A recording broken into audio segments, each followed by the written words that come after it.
آئیے سلسلہ دارالفتاء اہل سنت دیکھیے، مگر ٹھہریے، پہلے اچھی اچھی نیتیں فرما لیجئے تاکہ ثواب بھی ملے۔ فرمان مصطفیٰ صلی اللہ تعالی علیہ وآلہ وسلم، نیت المؤمن خیر من عملی، مومن کی نیت اس کے عمل سے بہتر ہے اللہ عز و جل کی رضا پانے اور ثواب کمانے کی غرض سے۔ سلسلہ دیکھنے سے پہلے اچھی اچھی نیتیں فرما لیجئے۔ اللہ عز و جل کی رضا کی خاطر علم دین حاصل کروں گا، سیکھ کر دوسروں تک نیکی کی دعوت پہنچاؤں گا، خاص خاص باتیں لکھوں گا، اول تا آخر دیکھوں گا۔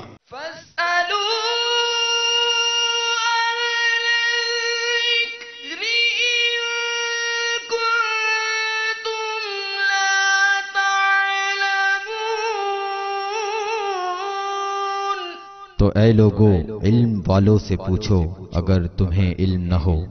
الحمدللہ رب العالمین والصلاة والسلام علی سید المرسلین، اما بعد فاعوذ باللہ من الشیطان الرجیم، بسم اللہ الرحمن الرحیم۔ الصلاة والسلام علیک یا رسول اللہ، الصلاة والسلام علیک یا حبیب اللہ، الصلاة والسلام علیک یا نبی اللہ وعلی آلک واصحابک یا نور اللہ۔ میٹھے میٹھے اسلامی بھائیوں اور مدنی چینل کے ناظرین، دارالفتاء اہل سنت میں ایک مرتبہ پھر آپ کو مرحبا کہتے ہیں۔ آج کے دن کا جو سلسلہ ہے اس میں الحمدللہ ہم نے شروع سے ہی طہارت کے مسائل کو اپنے سلسلے میں شامل کیا ہوا ہے۔ ابتداءً بھی ہم نے وضو کے مسائل شامل کیے، وضو کے فرائض ہم نے سیکھے۔ اس کے بعد جو گزشتہ سلسلہ ہوا اس میں وضو سے متعلق متفرق مسائل، یعنی مختلف نوعیت کے مسائل کو ہم نے اپنے سلسلے میں شامل کیا۔ آج بھی انشاءاللہ عز و جل وضو سے متعلق مسائل کو شامل کریں گے اور ساتھ ہی ساتھ کچھ غسل کے احکام بھی انشاءاللہ سلسلے میں شامل کریں گے۔ تو آج کا سلسلہ وضو اور غسل دونوں کے احکام سے متعلق ہوگا۔ سلسلے کے آغاز سے پہلے ایک مرتبہ درود پاک کی فضیلت سنتے ہیں۔ نبی کریم صلی اللہ تعالی علیہ وآلہ وسلم نے ارشاد فرمایا، مجھ پر درود پاک کی کثرت کرو، بے شک یہ تمہارے لیے طہارت ہے۔ صلو علی الحبیب صلی اللہ تعالی علی محمد صلی اللہ تعالی علیہ وآلہ وسلم۔ حضور پچھلے ہفتے ہم نے وضو سے متعلق متفرق یعنی مختلف نوعیت کے مسائل کو سنا، اور وضو کیسے ہوتا ہے، وضو کے اندر پانی کے کیا مسائل ہیں۔ اب ایک سوال یہ ہے کہ وضو ٹوٹنے سے متعلق، یعنی وضو ٹوٹتا ہے جب ریح خارج ہوتی ہے یا دیگر، لیکن کیا اگر بچے کا پیشاب، یعنی بچے چھوٹے ہوتے ہیں ان کو گھروں میں اٹھاتے ہیں اور بچہ پیشاب کسی وقت بھی کر دیتا ہے، اگر بچہ پیشاب کر دے تو کیا اس کا پیشاب لگ جانے سے جسم پر یا کپڑوں پر وضو ٹوٹ جاتا ہے؟ الحمدللہ رب العالمین والصلاة والسلام علی سید الانبیاء والمرسلین۔ عام طور پہ یہ عوام میں غلط فہمی ہے کہ جسم پر بچے نے پیشاب کر دیا یا کسی طرح کی ناپاکی جسم پر لگ گئی تو عوام یہ سمجھتے ہیں کہ ان کا وضو ٹوٹ گیا۔ تو یہ وضو ٹوٹنے کے جو امور ہیں ان میں سے یہ چیز شامل نہیں ہے۔ جسم پر کسی ناپاکی کا لگ جانا، اس سے وہ جسم تو ناپاک ہو جائے گا لیکن وضو نہیں ٹوٹے گا۔ صحیح۔ وضو جسم سے نکلنے والی کسی ناپاکی سے ٹوٹتا ہے، ٹھیک ہے، یا اور جو اس کے عوامل ہیں جیسے قے ہو جائے، ٹھیک ہے، اس کے ذریعے سے بھی یعنی منہ بھر الٹی، کے وامٹنگ جس کو کہتے ہیں۔ جی وومیٹنگ ہو جائے اور وہ منہ بھر ہو، روکی نہ جا سکے، کڑوا پانی یا کھانا اس میں نکلے ٹھیک ہے، تو ان سے وضو ٹوٹے گا۔ ٹھیک ہے، یا آگے اور پیچھے کے مقام سے کوئی ناپاکی نجاست نکلے تو اس سے وضو ٹوٹے گا۔ ٹھیک ہے، جسم بالفرض کوئی ناپاک پانی صحیح، وہ کوئی اس کے اوپر ڈال دے، ٹھیک ہے، یا یہ کسی گندے نالے میں گر گیا ناپاک، ٹھیک ہے، تو وضو نہیں ٹوٹا۔ صحیح، یہ الگ بات ہے کہ جسم ناپاک ہونے کی بنا پر اب اس کو جسم کا وہ حصہ یا پورا جسم ناپاک ہو گیا تو اب اپنے آپ کو پورا پاک کرنا ضروری ہوگا، لیکن وضو پھر بھی نہیں ٹوٹے گا۔ وضو یعنی کچھ ہے نکلے گی، پیشاب بخانہ وغیرہ، تو اس سے وضو خون سے ٹوٹے گا۔ وضو ٹوٹ جاتا ہے، وہ بھی نکلتا ہے، خون نکلے کسی کا، تو خون اگر بہتا ہوا ہو، ٹھیک ہے، بہنے کی صلاحیت اس کے اندر ہو ٹھیک تو ہے، اس سے وضو ٹوٹ جائے گا۔ اور اگر وہ بالکل معمولی سا خون کسی زخم سے ابھرا، صحیح، بس اوقات خون نکلتا ہے، ابھرتا ہے اور ابھر کے جتنا نکلا ہوتا ہے اسی جگہ پر وہ رہ کر سوکھ جاتا ہے، ٹھیک ہے، تو وہ بہتا نہیں ہے ابھی۔ صحیح، تو جب تک خون بہنے کی پوزیشن میں نہ ہو ٹھیک ہے۔ اس وقت تک وضو نہیں یہ ٹوٹے جو گا۔ ٹیسٹ کرواتے ہیں عموماً خون کا ٹیسٹ، اس میں خون سرنج سے نکالا جاتا ہے، وہ تو بہتا نہیں، وہ تو سرنج کے اندر چلا جاتا ہے، تو کیا اس سے وہ بھی ٹوٹ جائے اگرچہ گا؟ بہہ نہیں رہا لیکن وہ اتنی مقدار میں ضرور نکلتا ہے ٹھیک ہے، کہ وہ سرنج کی مدد سے وہ خون اتنا نکل گیا کہ جو بہنے کی صلاحیت میں تھا، ٹھیک تو ہے، جسم سے اتنا خون نکل جائے جو بہنے کی صلاحیت میں ہو تو اس سے وضو ٹوٹ جاتا ہے. صحیح، بس اوقات یہ تو آپ نے خون ٹیسٹ کے لیے تو باقاعدہ خون نکالا جاتا ہے.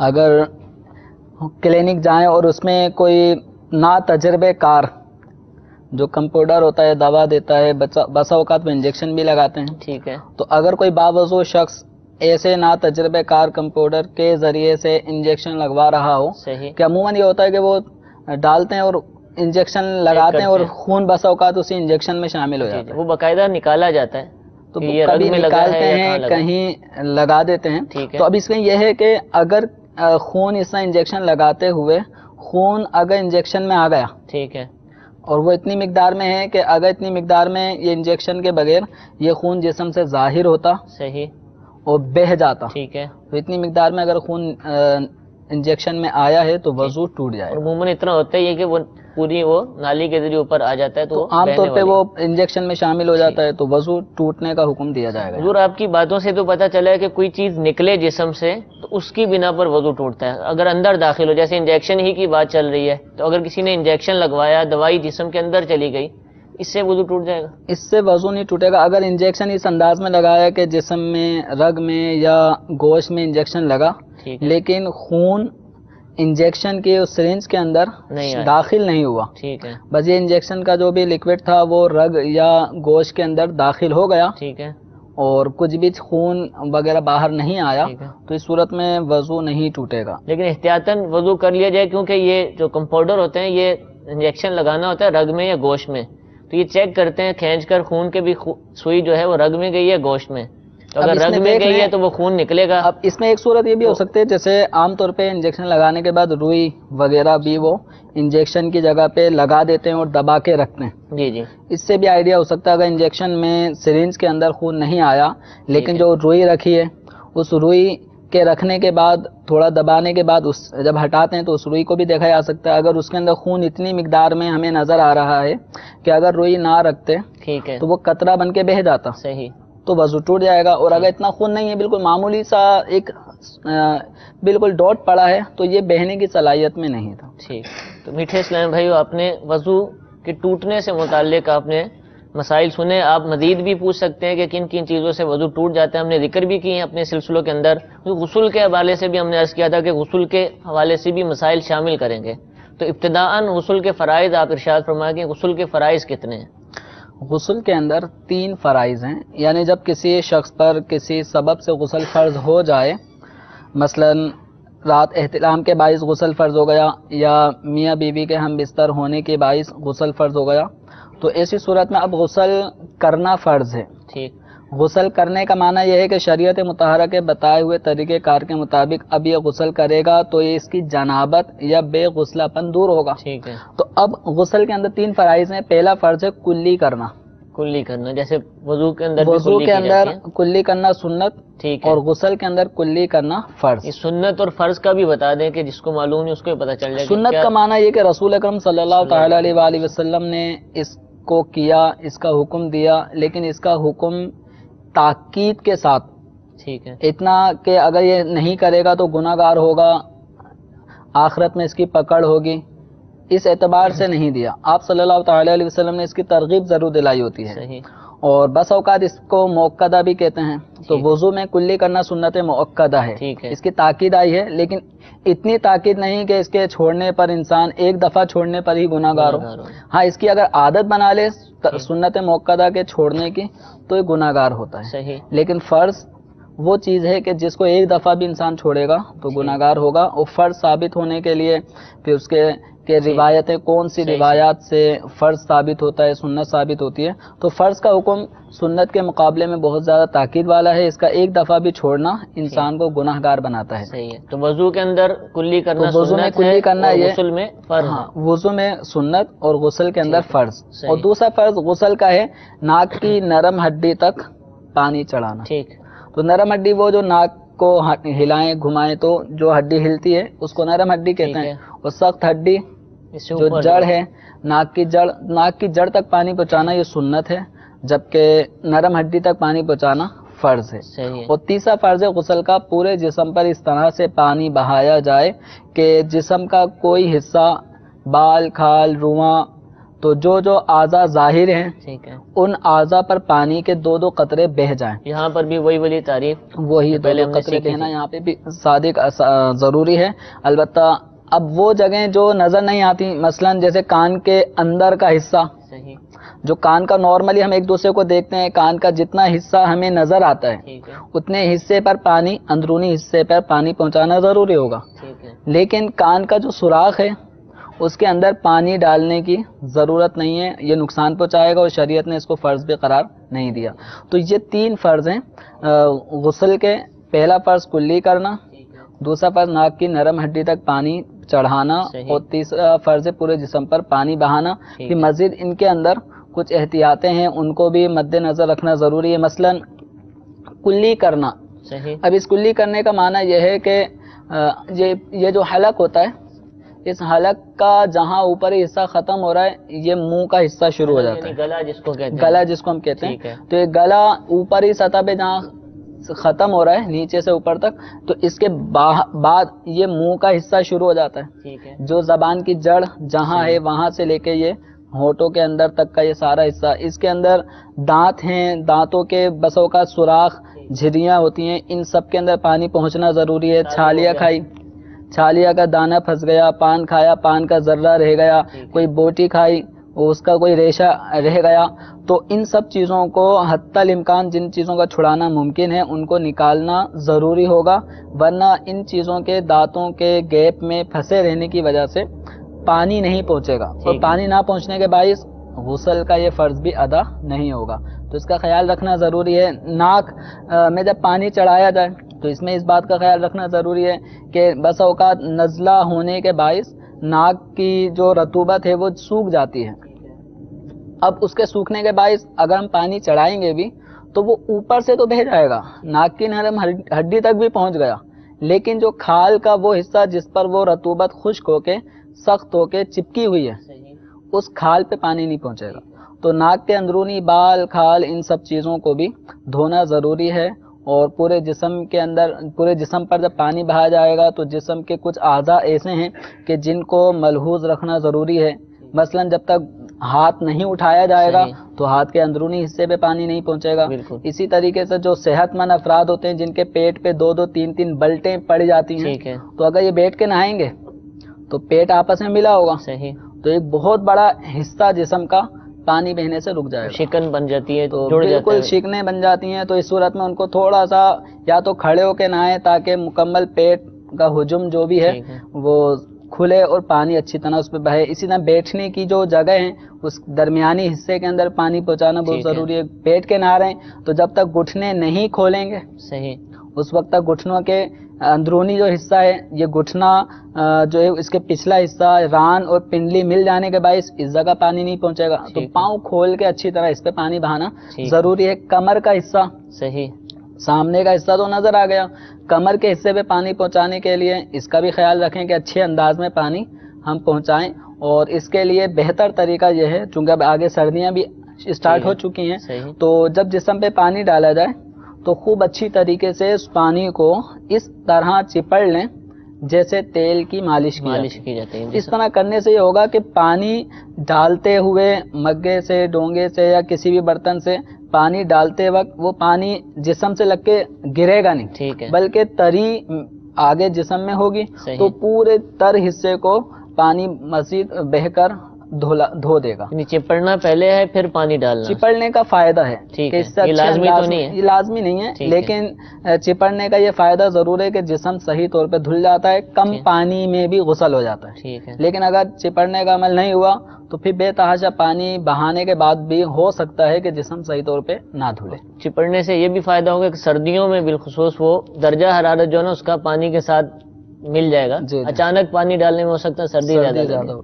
تو آئیے کچھ کالز اپنے سلسلے کے اندر شامل کرتے ہیں۔ صلو علی الحبیب صلی اللہ تعالی علی محمد صلی اللہ علیہ وسلم۔ میں محمد غازی ضلع ڈیرہ بگٹی بلوچستان سے بات کر رہا ہوں۔ میرا دارالفتہ اہل سنت سے سوال ہے کہ اگر آدمی نقد میں موٹر سائیکل یا کوئی چیز 50,000 روپے میں خرید کر ادھار میں 1,00,000 روپے میں بھیج سکتا ہے یا نہیں؟ اس کے بارے میں ہمارے رہنمائی فرمائیں۔ ٹھیک ہے انشاءاللہ۔ دوسری کال۔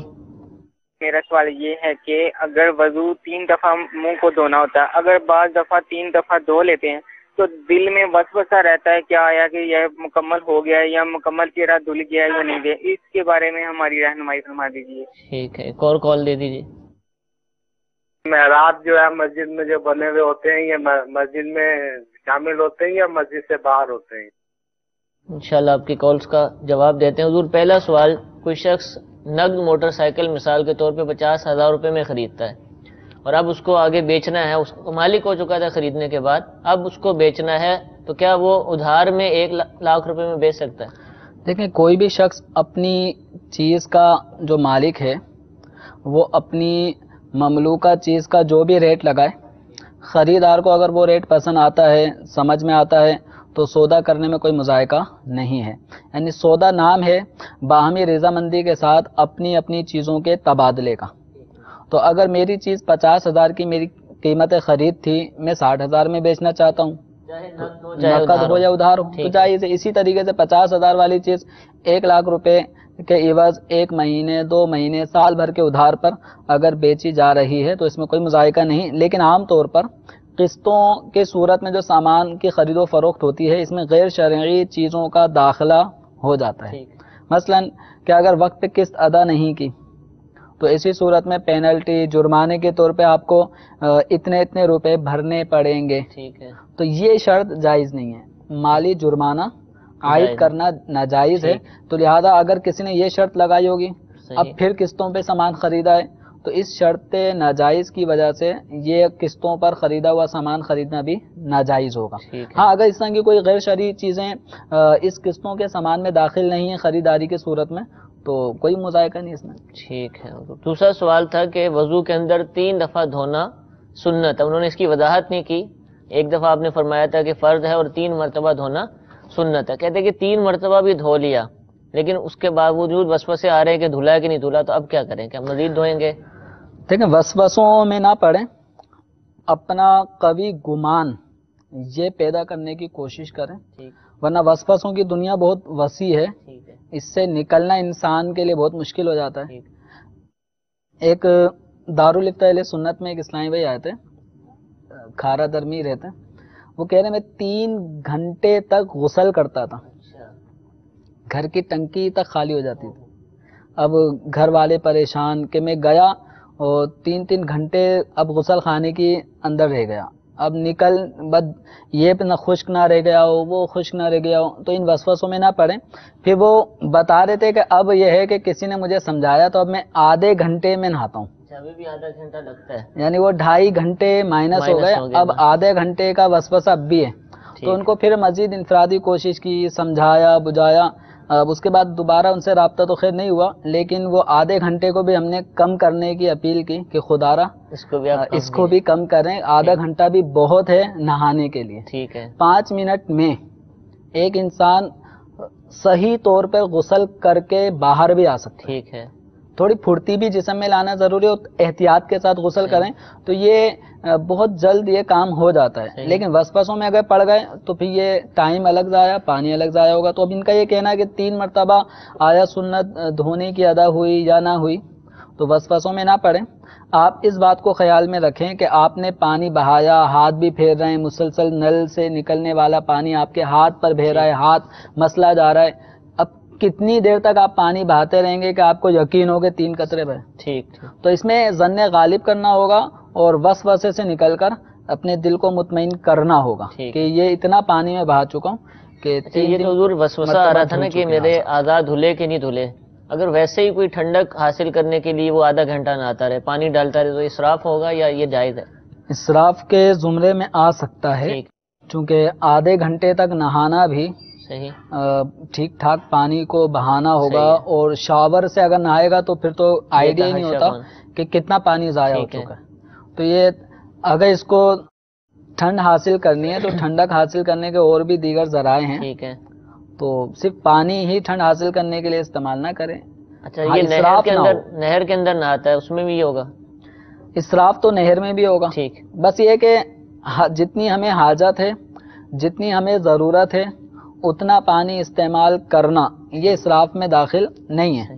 اب حاجت سے زائد اگر پانی کو انسان استعمال کر رہا ہو، اگرچہ نہر ہی کا پانی ہو، نہر سے پانی لیا، نہر میں ہی قریب وضو کر رہا ہے، واپسی نہر میں چلا گیا، تو اپنے جسم پر بلا حاجت بلا ضرورت زیادہ استعمال کرنا یہ اسراف میں داخل ہو سکتا ہے. اور وسوسوں کی بات چلی، ایک اور وسوسہ کہہ لیں یا یہ مسئلے میں اختلاف ہے یا بہت زیادہ عوام میں پایا جاتا ہے. ہمارے کالر نے سوال کیا کہ مسجد کی جو محراب ہوتی ہے جہاں امام صاحب کھڑے ہو کر نماز پڑھاتے ہیں، وہ مسجد کے اندر داخل ہے کہ نہیں؟ بعض لوگ کہتے ہیں داخل ہے، بعض کہتے ہیں خارج ہے. پھر وہ رمضان شریف میں بالخصوص اس مسئلے کو زیادہ اجاگر کیا جاتا ہے اور معتکف کو اس کے اندر جانے نہیں دیا جاتا. تو اس کے حوالے سے کچھ ارشاد فرمائیں. اس میں علماء کا تو کوئی اختلاف نہیں ہے. ٹھیک ہے. یہ عوام جو بیچاری کمیٹیاں بنی ہوتی ہیں، یہ شرعی رہنمائی عام طور پہ اب لینے کا رجحان بڑھتا جا رہا ہے. ورنہ پہلے کے جو لوگ ہوتے تھے، بڑے بوڑھے حضرات مسجد کمیٹی میں ہوتے تھے، انہوں نے جو سنا وہ آگے اس پہ عمل کرنا شروع کر دیتے تھے. اور وہ سمجھتے تھے کہ مسجد الگ ہے اور محراب الگ ہے. میں نے اپنی آنکھوں سے ایسا بھی دیکھا ہے کہ باقاعدہ محراب کے آگے انہوں نے بانس لگا دیا. اچھا، کہ اندر نہیں جا سکتے، معتکف اندر نہ جائے اور اس کا اعتکاف نہ ٹوٹ جائے محراب میں جانے سے. حالانکہ ایسا نہیں ہے، محراب مسجد ہی کا حصہ ہے. یہ الگ بات ہے کہ محراب کی شیپ اس انداز میں بنائی جاتی ہے جو مسجد کا درمیانی حصہ ہوتا ہے اور امام کو صف کے درمیان میں کھڑا ہونا یہ مسنون ہے. اس بنا پر وہ محراب بنائی جاتی ہے تاکہ امام ہر مرتبہ نماز پڑھتے وقت یہ غور نہ کرے کہ میں کہاں کھڑا ہوں. تو عام طور پہ محراب مسجد کے وسط میں ہوتی ہے اور یہ ایک مسنون ہے امام کا وسط میں کھڑا ہونا. تو محراب مسجد ہی کا حصہ ہوتی ہے. اس کو خارج مسجد سمجھنا، شمار کرنا یہ غلط فہمی ہے. اور آگے اگر معتکف جائے گا تو اس کا معتکف کے محراب میں جانے سے اس کا اعتکاف بھی نہیں ٹوٹے گا. حضور غسل کی فرائض کے حوالے سے چل رہا تھا اور آپ نے احتیاطیں بیان فرمائی تھی کہ بغل کے اندر پانی احتیاط سے ڈالنا ہے، گھٹنوں کے درمیان ڈالنا ہے، پیٹ کے بل سیدھے کرنے ہیں. تو یہ تو چلیے عمومی طور پر ہے. اسلامی بہنیں جو ہیں ان کے سر پر ٹوٹیاں بندی ہوتی ہے، جوڑا بنا ہوتا ہے، تو اب وہ بڑا سخت ہوتا ہے، بڑی مشکل سے بنتا ہے. تو اب کیا وہ غسل جب فرض ہے، فرض غسل کرنے کے لیے جب ظاہری بدن پر پانی بہائیں گے تو کیا اس کو کھولنا ضروری ہے؟ عام طور پہ تو چٹیا باندھنے کا طریقہ جو جیسے آپ نے کہا بہت مشکل سے باندھا جاتا ہے. تو واقعتاً اس میں اگر خواتین کو دیکھیں تو بہت مشکل آدھے ایک گھنٹے تک بھی وہ بنتی رہتی ہے، باریک بینی سے جو کیا جاتا ہے فینسی کام. تو شریعت مطہرہ نے اس کا لحاظ رکھا ہے. اور ام سلمہ رضی اللہ تعالی عنہا نے رسول اکرم صلی اللہ تعالی علیہ وسلم سے عرض کی کہ خلاصہ مضمون یہ ہے کہ جب غسل فرض ہو جائے تو کیا غسل کرتے وقت اپنے بالوں کی یہ چٹیا جوڑا یہ سب کھولیں؟ تو آپ صلی اللہ تعالی علیہ وسلم نے اس کھولنے کا حکم نہیں دیا، بلکہ یہ فرمایا کہ آپ اپنے بالوں میں 3 چلو یعنی 3 مرتبہ پانی ڈیل دیں تو یہ آپ کے لیے کافی ہے.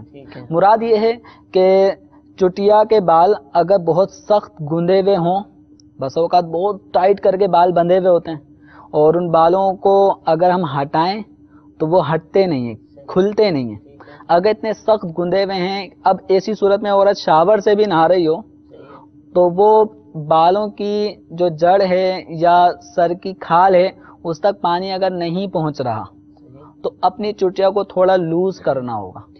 اور اگر پہلے سے ہی چٹیا لوز ہے، ڈھیلی ہے، تو اب اس کے لیے ان کو کھولنا ضروری نہیں ہے. اور یہ بھی ذہن میں رکھیں کہ عورت کے لیے غسل میں بالوں کی نوکوں تک کا دھونا ضروری نہیں ہے. پورے لمبے بال ہیں تو اس کے لمبے بالوں کو پورے بال ایک نوک ایک حصے کو دھونا اس کے لیے ضروری نہیں ہے. اس پہ لازم یہ ہے کہ اپنے سر کی جو کھال ہے اور جو بالوں کی جڑ ہے ان تک وہ پانی پہنچائے، چاہے بال چھوٹے ہوں، چاہے چھوٹے بال ہوں بڑے بال ہوں. بس عورت کا بالوں کا یہ حکم ہے.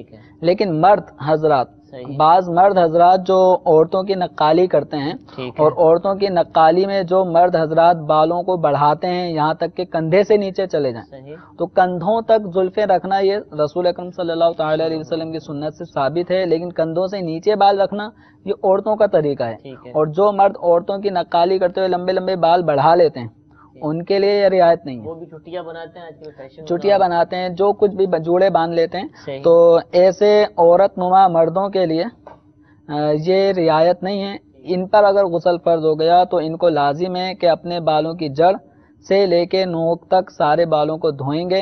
اور عافیت اسی میں ہے کہ پانی بھی کم خرچ ہوگا اور آخرت میں عذاب سے بھی بچیں گے. حدیث مبارکہ میں عورتوں سے مشابہت کرنے والے مردوں پر، ایسے ہی مردوں سے مشابہت کرنے والی عورتوں پہ لعنت فرمائی.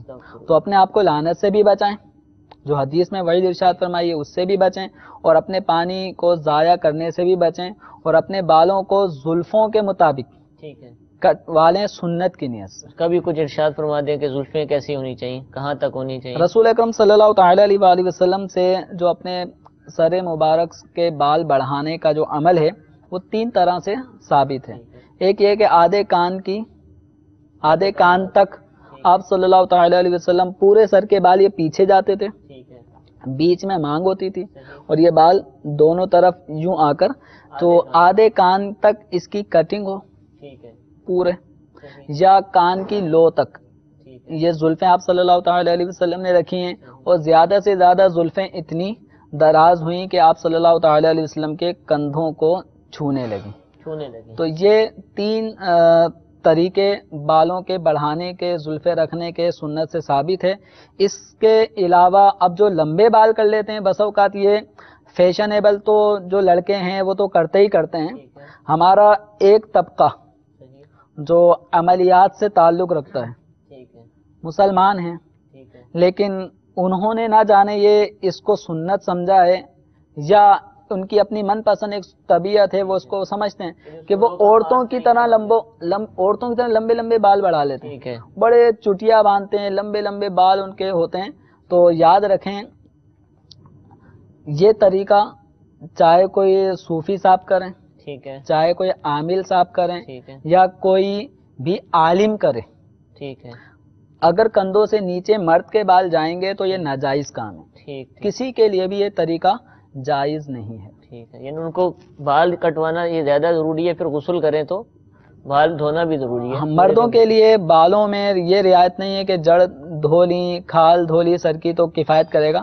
مردوں کے لیے حکم یہ ہے کہ مکمل بال، اسی طرح داڑھی ہے، داڑھی چاہے کتنی ہی گھنی ہو. ٹھیک ہے. وضو میں تو یہ رعایت ضرور ہے مردوں کے لیے کہ جب یہ وضو کریں گے تو جو چہرے کی حد میں داڑھی کے بال ہیں، ٹھیک ہے، اور اگر داڑھی بہت زیادہ گھنی ہے کہ کھال نظر نہیں آتی، تو اب کھال تک پانی پہنچانا ضروری نہیں ہے وضو میں. انہوں نے بال گیلے لیکن جب صرف بال جو چہرے کی حد میں ہیں ان بالوں کو تر کرنا ان کے لیے ضروری ہوگا، لیکن بالوں کی جڑوں تک یا کھال تک پانی پہنچانا ضروری نہیں ہے وضو میں. ٹھیک ہے. لیکن جب غسل کا مرحلہ آئے گا تو چاہے داڑھی کتنی گھنی ہو، ٹھیک ہے، داڑھی کا ایک ایک بال صحیح جڑ سے لے کے نوک تک، اور داڑھی جس کھال پر چہرے کے اگی ہوئی ہے اس کھال تک پانی پہنچنا مکمل دھونا، اس کا مکمل دھونا یہ اس ضروری پہ پانی ہوگا. خرچ ہو.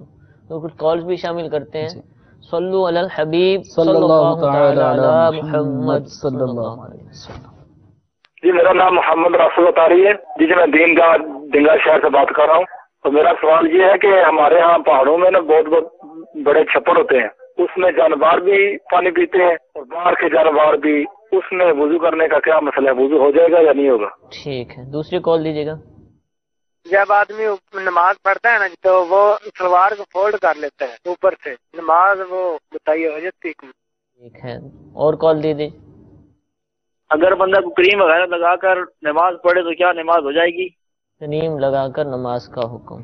جو پہلا سوال تھا کہ پہاڑوں کے اندر انہوں نے فرمایا پہاڑوں کے علاوہ بھی یہ ہوتا ہے، چھپڑ بنے ہوتے ہیں بڑے بڑے، تو اس میں کہتے ہیں کہ جانور بھی پانی پی رہے ہوتے ہیں. اب چھپڑ شاید تالاب کو یہ کہہ رہے ہیں یا جھیل کو کہہ رہے ہیں، اور لوگ وضو بھی کرتے ہیں. ان چھپڑوں سے وضو کرنے کا حکم یہ ارشاد فرمائیے. دیکھیں بسا اوقات ایک تو نہر ٹائپ کی نکلتی ہے یا آبشار بن جاتا ہے، یا برف جو برفانی پہاڑ ہوتے ہیں وہاں سے برف پگھل کے پانی بہنے کا سلسلہ ہوتا ہے، چشمے پھوٹ پڑتے ہیں پہاڑوں میں، وہاں سے پانی بہتا ہوا جا رہا ہے. تو ایسا پانی جو بہتا ہوا ہو، اب اس سے چاہے جانور پیے، انسان پیے، اس بہتا ہوا پانی اس سے ناپاک نہیں ہوگا. ٹھیک ہے.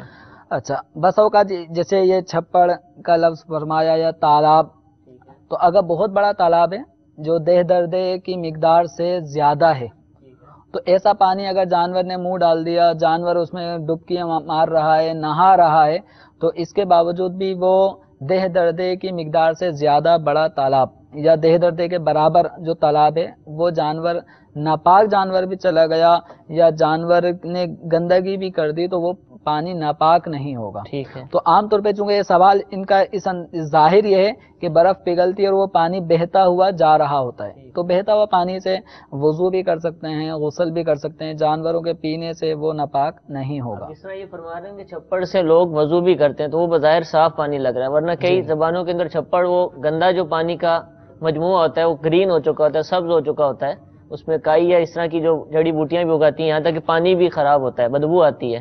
تو اگر وہ چھپڑ ہے تو اس کا بھی یہ حکم ہوگا جو ان کو کہا اب اس میں یہ ہے کہ پانی کے اندر ناپاکی کی بو نہ ہو.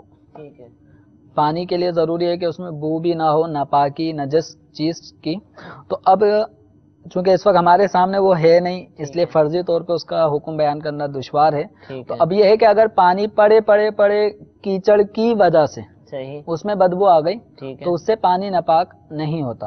ہاں اگر ناپاکی کی وجہ سے اس میں بدبو آ رہی ہے تو ناپاک ہو جائے گا. ٹھیک ہے. حضور دوسرا سوال تھا کہ نماز میں شلوار فولڈ کر لیتے ہیں، یہ بہت بڑا مسئلہ ہے، کئی لوگ فولڈ کرتے ہیں، باقاعدہ پوری صف جو ہے یہ نماز سے پہلے فولڈ کر رہی ہوتی ہے، تو کیا ایسی صورت میں نماز ہو جائے گی؟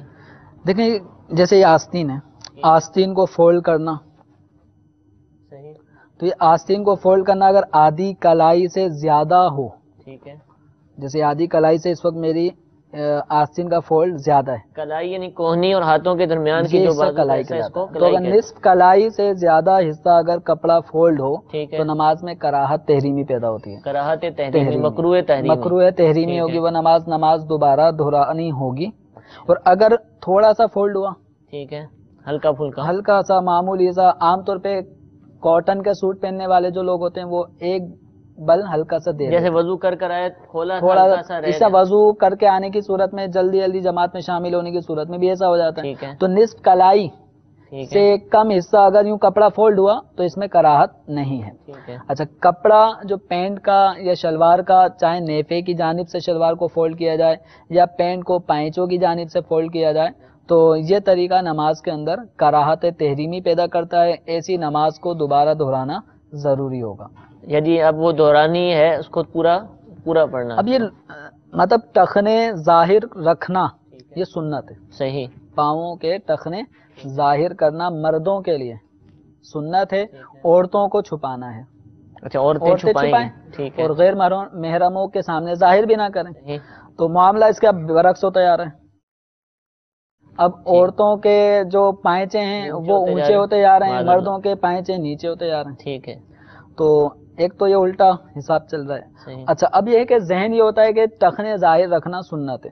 ٹھیک ہے، بالکل سنت کی ادائیگی ہونی چاہیے، لیکن اس سنت کی ادائیگی کے لیے کسی قسم کی کراہت کا بھی ارتکاب نہیں کرنا چاہیے. ٹھیک ہے. آسان حل یہ ہے کہ اگر آپ کی پینٹ لمبی ہے تو آپ نیچے سے کٹنگ کروا لیں یا سلائی کرا لیں. سلائی کوئی ایسا طریقہ کر لیں کہ آپ کو یہ فولڈ کرنے کی حاجت نہ پڑے. دوسرا، آپ کی شلوار اگر بڑی ہے تو اس شلوار کو بھی جو لمبی ہے اس کو آپ باقاعدہ چھوٹی کروا سکتے ہیں. آئندہ سے چھوٹی سلوائیں اور اس وقت جو موجود شلواریں لمبی ہیں ان کو چھوٹی کروائیں. ٹھیک ہے. اچھا، یہ عجیب بات ہے کہ درزی نے یہ بھی عذر بیان کرتے ہیں کہ درزی نے لمبی سی دی. ٹھیک ہے. امیر اہل سنت دامت برکاتہم العالیہ نے بارہا اس طرح کے لوگوں کو یوں سمجھایا کہ اگر درزی آپ کی جیب سامنے لگانے کے بجائے پیچھے لگا دیں تو کیا آپ یہ کہتے ہیں یہ پہن کے نکل آتے ہیں باہر کہ درزی نے پیچھے سی دیا، میں کیا کرتا؟ بلکہ آپ یہ کپڑا درزی سے لیں گے ہی نہیں کہ مجھے صحیح کر کے دو. یعنی درزی اگر اس کا مطلب یہی ہے کہ آپ کی من پسند چاہت یہی ہوتی ہے کہ شلواریں لمبی ہوں، اور الزام درزی کے اوپر آ جاتا ہے.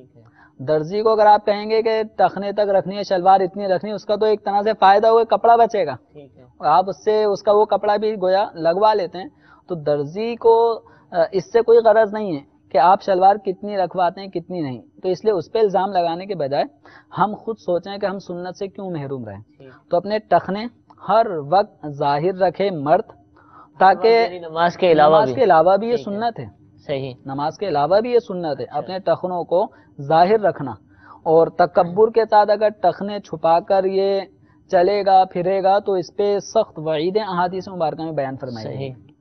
البتہ نماز کے وقت اگر کسی کا ٹخنا چھپا ہو تو ایسی صورت میں چونکہ تکبر کی کسی کی نیت نہیں ہوتی، اس لیے ٹخنا نماز کی حالت میں اگر کسی کا چھپا ہوا ہے شلوار پائچے کی وجہ سے تو وہ ناجائز یا گناہ کا مرتکب نہیں ہے، صرف سنت چھوٹی ہے۔ لیکن کپڑا فولڈ کرنے کی وجہ سے یہ ہوا کہ حدیث مبارکہ میں آپ صلی اللہ تعالی علیہ وآلہ وسلم کا فرمان عالی شان ہے کہ مجھے اس بات کا حکم دیا گیا ہے کہ میں 7 ہڈیوں پہ سجدہ کروں۔ 7 ہڈیوں سے مراد پیشانی اور یہ ایک ہڈی ہے، یہ دونوں ہتھیلیاں، تو یہ 3 ہڈیاں، 2 گھٹنے، 4 5 اور 2 پنجے، ٹھیک ہے۔ تو 7 ہڈیوں پر سجدہ کرنے کا حکم ہوا، اور اس بات کا بھی حکم ہوا کہ کپڑے اور بالوں کو نہ سمیٹوں، فولڈ نہ کروں، موڑوں نہ۔ یہ فولڈ انگلش میں، تو یہ فولڈ کرنا یہ انگلش کا لفظ ہے، سمیٹنا، لپیٹنا، گھڑسنا، اڑسنا، یہ مختلف الفاظ اس کے اندر استعمال ہوتے ہیں، اور پنجابی میں اور بھی ہو سکتا ہے الفاظ استعمال ہوتے ہیں۔ تو اس لیے شلوار فولڈ کرنے سے بچیں، کہ شلوار فولڈ کرنا اس کا خاص نماز سے تعلق ہے، کہ نماز میں اگر شلوار فولڈ کی ہوئی تھی تو احادیث مبارکہ میں اس سے منع کیا گیا ہے، تو اس لیے فولڈ نہیں کرنی۔ اب فولڈ بھی نہیں کرنی اور ٹخنے بھی ظاہر ہوں تو اس کا حل یہی ہے کہ آپ شلوار یا پینٹ اتنی سلوائیں کہ آپ کے ٹخنے سے نیچے نہ ہو۔ لیکن اگر پرانی شلوار پہنی ہوئی ہے اور وہ ٹخنوں سے نیچے ہے اور نماز کا وقت آ گیا تو اب فولڈ نہ کریں، ایسی صورت میں فولڈ نہ کریں۔ ہاں، یہ نیفے کی جانب سے جس قدر شلوار کو اونچا کیا جا سکتا ہے اتنا یہ اونچا کریں۔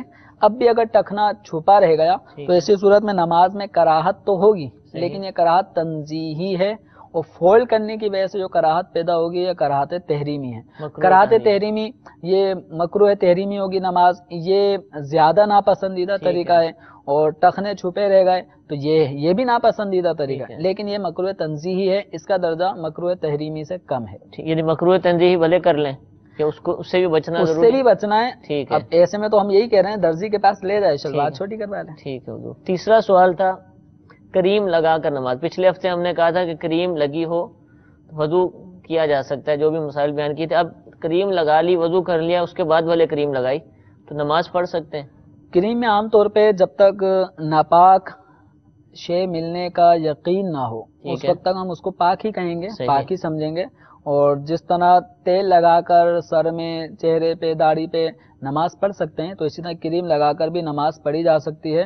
کریم چہرے پہ لگا لی، اب اس کے بعد وضو کیا تو وضو بھی ہو جائے گا، نماز بھی پڑھ سکتے ہیں۔ ٹھیک ہے۔ غسل کے حوالے سے سوالات جاری تھے کہ عموماً جو ہے وہ یہ لوگوں میں یہ وسوسہ کہہ لیں، یا لوگوں میں یہ وبا ہے یا بات پھیلی ہوئی ہے کہ اگر کسی شخص نے کسی میت کو غسل دیا، چاہے وہ عورت نے عورت کو دیا یا مرد نے مرد کو دیا، اب اس پر غسل کرنا جو ہے لازم ہو جائے۔ آس پاس جو کھڑے تھے وہ بھی غسل کریں، جو غسل دے رہا تھا وہ بھی غسل کرے، کپڑے بھی آ کر وہ بدلیں گے کہ پتہ نہیں اس میں کیا چیز آ گئی، تو کیا یہ درست ہے یا اس سے کوئی فرق نہیں پڑتا؟ دیکھیں، سب سے پہلے تو ذہن میں رکھے کہ میت جو ہے نا، میت کو غسل دینا یہ مسنون ہے، لیکن غسل دینے والے کے لیے غسل کرنا، اب غسل دینے کے بعد اب غسل کرنا یہ فرض نہیں ہے، البتہ مسنون ہے، سنت ہے، مستحب ہے کہ وضو کرنے والا، سنت مستحبہ ہے کہ میت کو غسل دینے کے بعد غسل دینے والا اور جو اس کے اندر شامل تھے، غسل دینے میں معاون تھے،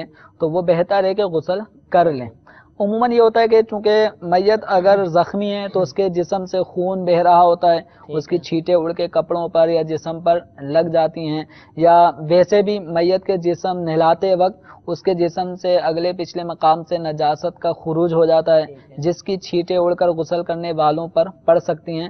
تو اس خدشے کے پیش نظر میت کو غسل دینے کے بعد غسل دینے والوں کے لیے غسل کرنا مستحب ہے، لیکن فرض یا واجب نہیں ہے۔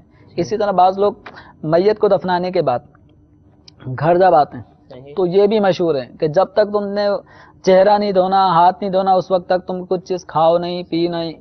تو یہ بھی ایک بدشگونی ہے لوگوں کو کہ قبرستان گئے ہو، پتہ نہیں کیا کچھ لے کر آئے ہوگے، تو جب تک تم ہاتھ نہیں دھوگے، چہرہ نہیں دھوگے، اس وقت تک تم بیٹھو نہیں، کچھ کام نہ کرو، تو ایسا کچھ بھی نہیں ہے۔ ہاں یہ ہے کہ جب میت کو مٹی دی جاتی ہے تو ہاتھ میں مٹی لگ جاتی ہے، دفنانے کے بعد قبر کو مٹی دینا سنت ہے، مٹی لگنے کی صورت میں اب اس کو یا تو جھاڑ دیں بہتر ہے کہ دھو لیں. وہ اس اعتبار سے کہ مٹی اتر جائے، باقی اس کے اندر باقی یہ کوئی بدشگونیاں نہیں لینی، اس کو بلائیں آ گئیں اس کے ساتھ، اب یہ گھر میں داخل ہوا تو یہ چہرہ دھوئے کچھ کرے ورنہ گھر والوں کو کوئی مصیبت پہنچے گی، ایسا کچھ بھی نہیں. ٹھیک ہے حضور، یہ وضو کے جو فرائض بیان فرمائے تھے آپ نے، اس میں کلی کے حوالے سے کہا تھا کہ کلی اچھے انداز سے کرنی، حلق تک پانی پہنچے پورے منہ کے اندر، دانتوں کے اندر. اب بعض اوقات جو ہے وہ مصنوعی دانت لگے ہوتے ہیں، یا بعض دفعہ سارے دانت ہی وہ نقلی ہوتے ہیں، یا ایک دو مصنوعی یا سونے کا دانت لگا ہوتا ہے. تو اب ایسی صورت میں کیا وہ ان کو بھی دھونا ضروری ہے؟ دھل تو جاتے ہیں لیکن مسئلے کے اعتبار سے آپ سے عرض ہے. اب اس میں یہ ہے کہ جس طرح غسل کے اندر کلی فرض ہے، اسی انداز کی کلی وضو میں سنت ہے. ٹھیک ہے. تو اب اگر کسی کی دانتوں کی، جس کو بتیسی بھی کہتے ہیں، اور عام طور پہ بڑے بوڑھے بچوں کو ڈراتے بھی ہیں اپنے دانتوں سے، تو اگر وہ دانت ایسے ہیں جو نکل جاتے ہیں پل لگا لیتے ہیں پورے کے پورے تو وہ مصنوعی دانت، تو یہ جو نکل جاتے ہیں لگا لیتے ہیں، غسل کے دوران ان دانتوں کو ہٹا کے جو نیچے اصل ان کے جو قدرتی مسوڑے ہیں، جبڑا مسوڑے، تو یہ جو اندرونی حصہ ہے مسوڑے ہو گئے، تو ان کو دھونا ضروری ہوگا. ان دانتوں کو یا تو وہ عام طور پہ تھوڑا ہلا بھی دیتے ہیں، اندر اصل ان کے اب قدرتی جو مسوڑے ہیں نا، ان مسوڑوں پہ پانی پہنچانا ضروری ہے. اب وہ چاہے یعنی جنابت ان پر طاری ہوئی، یہ مصنوعی دانتوں پہ نہیں ہوئی. بھلے غسل کے فرض ہوتے وقت یہ پہنے ہوئے تھے، منہ میں ڈالے ہوئے تھے، جی تب بھی ان کے اوپر کوئی فرق نہیں، ان پہ کچھ حکم نہیں ہے. یہ چاہیں تو نکال کے رکھ دیں، ٹھیک ہے، اب اچھی طرح کلی کریں، یا اگر اس کو پہنے بھی اگر یہ کلی اس انداز میں کر سکتے ہوں کہ تھوڑا دانتوں سے اپنی بتی ہلائی، وہ مسوڑوں تک پانی پہنچا دیا، تو بھی کوئی مذائقہ نہیں. لیکن اگر دانتوں میں یہ چونکہ عام طور پہ چپک جاتے ہیں کہ نکل بھی جاتے ہیں، تو ان کے چپکے رہنے کی وجہ سے مسوڑوں میں پانی نہیں پہنچے گا، تو ان کو نکالنا ہوگا. اچھا بسو، یہ تو پورے عام طور پہ اس کی بات ہوئی. بسوں کا 2-1 دانت ٹوٹ جاتے ہیں تو وہ تار کے ذریعے سے مصنوعی دانت دیگر دانتوں کے ساتھ تار کے ذریعے باندھ دیا جاتا ہے. اب اس میں سونے کا دانت بھی لگ جاتا ہے، یا مصنوعی آج کل اس طرح کے کیمیکلز کے بنے ہوئے دانت بھی ہوتے ہیں جو عام طور پہ اسی طرح جینین دانتوں کی طرح لگتے ہیں، لیکن وہ تار کے ذریعے باندھے جاتے ہیں. اب ان دانتوں میں بھی 2 صورتیں، ایک تو یہ ہوتا ہے کہ بسا اوقات ان کو جب چاہو نکال لو اور لگا دو، ٹھیک ہے.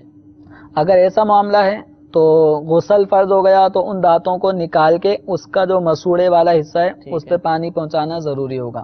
اسی طرح جب وضو کریں گے تو سنت کی ادائیگی کے لیے اس کو نکال کے پھر کلی کرنی ہوگی.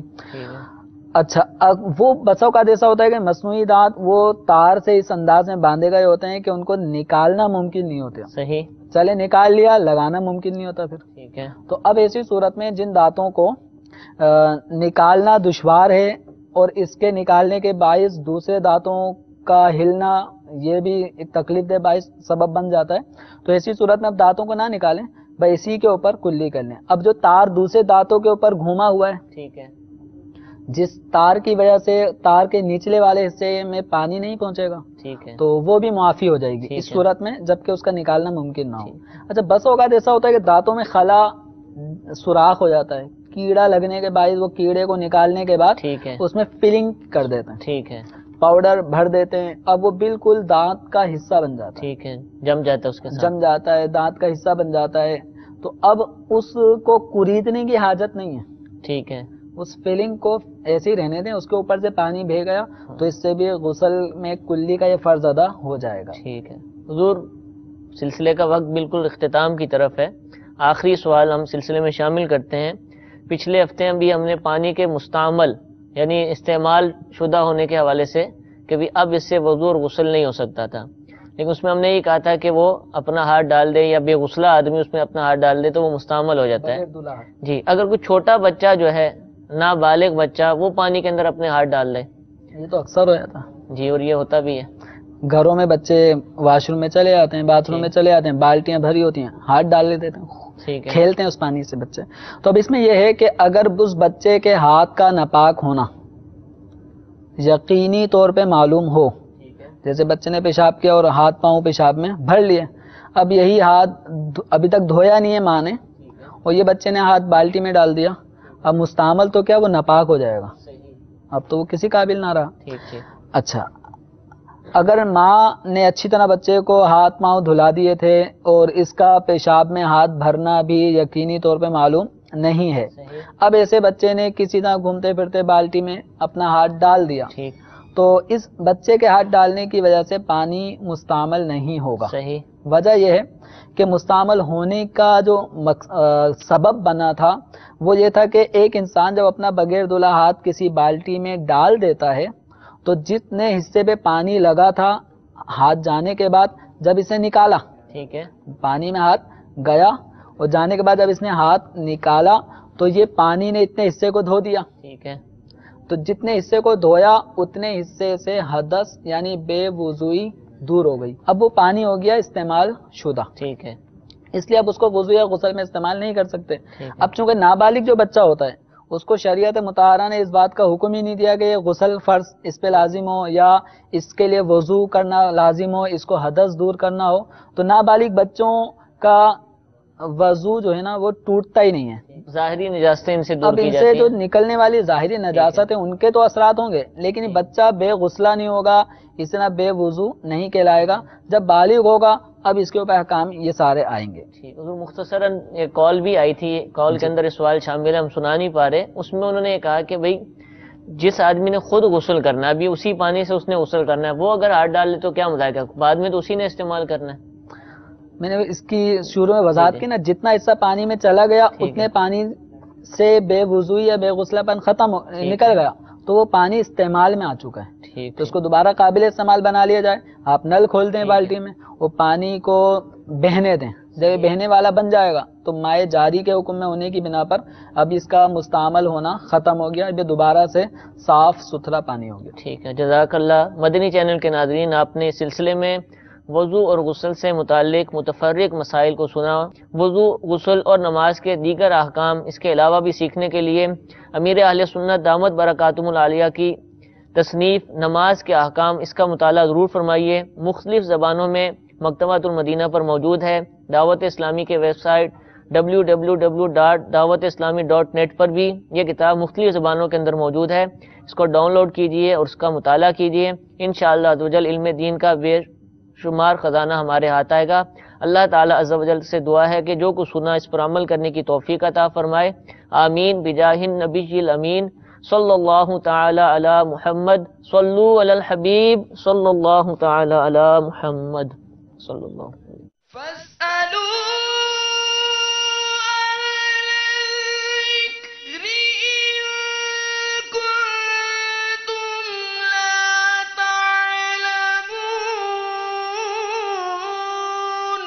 تو اے لوگو علم والوں سے پوچھو اگر تمہیں علم نہ ہو۔ بروز بدھ صبح 7:30 بجے جانیے مقصد حیات، سلسلہ اسلامی زندگی میں براہ راست۔ صبح 9 بجے سنتوں کی ترغیب میں مصروف عمل دعوت اسلامی کی مدنی خبریں۔ صبح 9:30 بجے حق کے اجالوں سے دلوں کو منور رکھنے کے لیے دیکھیے سلسلہ فیضان قرآن۔ صبح 10:10 پر علمی و تحقیقی گفتگو سے مزین